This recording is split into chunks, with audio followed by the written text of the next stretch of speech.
So the EU has rolled out this new carbon fee, the Carbon Border Adjustment Mechanism, or CBAM for short. Now, on the surface, it looks pretty straightforward, but underneath it is setting off this massive chain reaction in boardrooms all over the world, forcing everyone to answer one really critical question: who actually pays for this? You might think the answer is simple, right? There's a new fee, so someone's got to pay it. But the reality is a whole lot more complicated, and digging into it tells us some pretty fascinating things about how our modern supply chains really work. So, let's break it all down.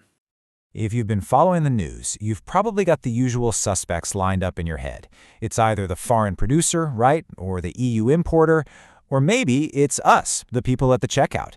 The truth, though, is that the cost isn't like a single bullet hitting one target. It's much more like shrapnel, hitting all three of them in very different ways. Here's the deal. CBAM doesn't just neatly hand the bill to one person. A better way to think about it is like a shockwave that travels through the entire value chain. It redistributes the financial hit in ways that are totally uneven, always changing, and often completely invisible on the surface. So what is this thing exactly? Well, at its core, CBAM puts a price tag on the carbon footprint of stuff being imported into the EU. But listen, this isn't just another tax. It's a brand new economic variable, and it is fundamentally rewriting the rulebook for global trade. And this is the part that you really have to get. You can't analyze CBAM with the old playbook. It's not some flat tariff. The cost it creates is dynamic. It's tied directly to how a company makes its products, the choices it makes in its supply chain, and frankly, its power at the negotiating table. It's a completely different kind of financial pressure. Okay, so to really get to the bottom of who pays, we need to split two ideas apart: who the law says is on the hook for the bill and who actually feels the financial pain. And believe me, those are often two very different things.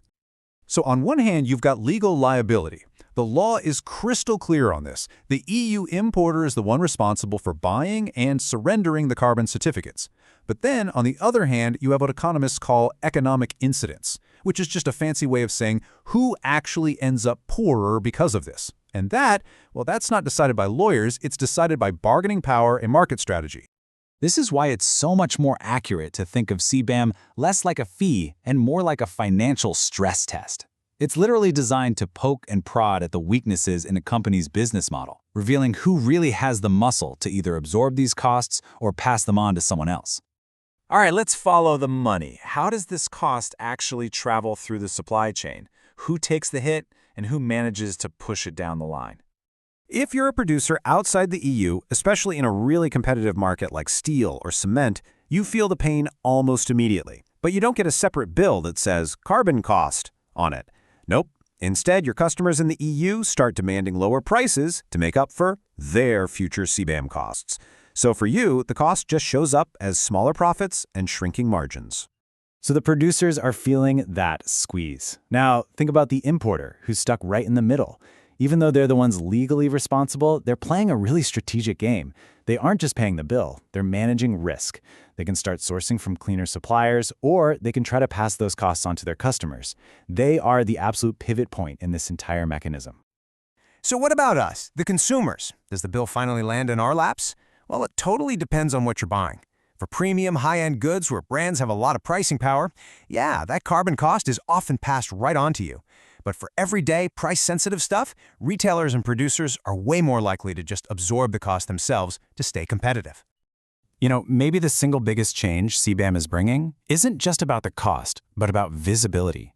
Carbon is officially moving out of the footnotes of a sustainability report and onto the main stage of the financial statements.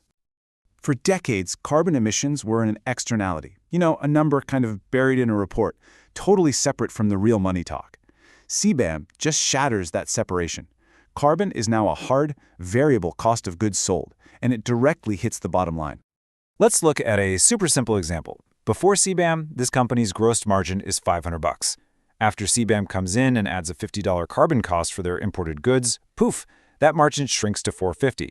It's not some abstract idea, it is a direct, quantifiable hit to profitability. And this exact calculation is what finance teams all over the world are scrambling to figure out right now. So when a cost this big suddenly becomes this visible, it does more than just create a new expense. It creates a whole new way to compete, and it fundamentally redraws the entire market landscape. This is how CBAM becomes what you could call a market sorting mechanism. It's not just an environmental policy anymore. It's an economic filter.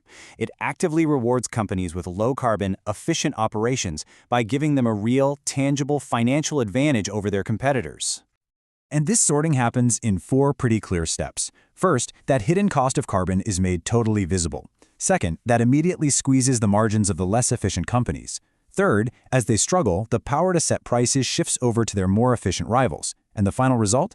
The carbon-efficient firms, with their stronger cost structures, just inevitably start winning more business. It's a predictable chain reaction. So the takeaway here is actually simple, but it is incredibly profound. The losing strategy is to treat carbon like it's just another compliance checkbox. The winning strategy is to treat it like a core economic variable, something you have to manage with the same intensity as your labor costs or raw materials. Which really just leaves us with one final thought. After everything we've talked about, after seeing how these carbon costs are being passed around and are reshaping entire markets, is that cost still invisible in your financial models? Because if it is, you might already be falling behind.